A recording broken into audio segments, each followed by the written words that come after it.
আসসালামু আলাইকুম ওরহমতুল্লাহ। প্রিয় দর্শকবৃন্দ, আজকের আলোচনার বিষয় ইসরায়েল।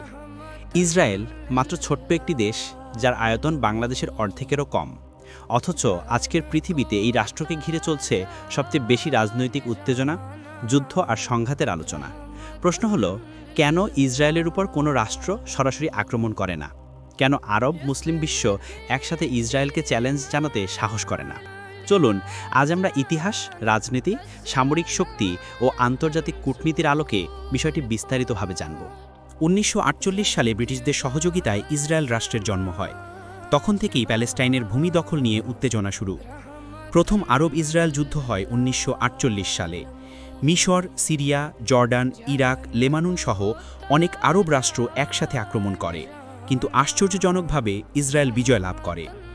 এরপর 1967 সালের 6 ডে ওয়ার এবং 1973 সালের ইয়ম কিপ্পুর ওয়ারেও ইসরায়েল একাধিক আরব রাষ্ট্রকে পরাজিত করে। এই পরাজয়ের ইতিহাস আরব রাষ্ট্রগুলোর মনে ভয় ও দ্বিধা তৈরি করেছে। হোয়াইট হাউস, মার্কিন পতাকা, সামরিক সাহায্যের ফুটেজ। ইসরায়েল আসলে মধ্যপ্রাচ্যে মার্কিন যুক্তরাষ্ট্রের সবচেয়ে ঘনিষ্ঠ মিত্র। প্রতি বছর আমেরিকা ইসরায়েলকে প্রায় $4 বিলিয়ন সামরিক সাহায্য দেয়।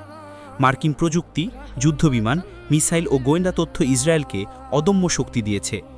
যে কোনো রাষ্ট্র ইসরায়েলের বিরুদ্ধে যুদ্ধ ঘোষণা করলে সেটা কার্যত আমেরিকার বিরুদ্ধেই যুদ্ধ ঘোষণা করা হয়ে যায়।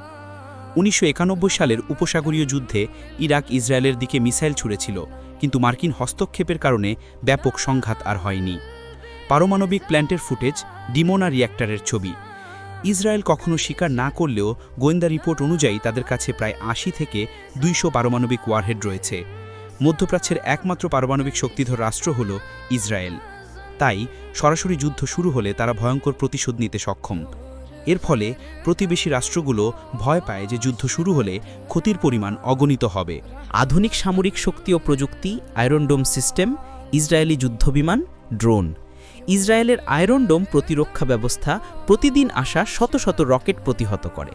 তারা ড্রোন, সাইবার যুদ্ধ, গোয়েন্দা প্রযুক্তি, মিসাইল ডিফেন্সে বিশ্বের শীর্ষে। তাদের সামরিক বাহিনী ছোট হলেও অত্যন্ত প্রশিক্ষিত।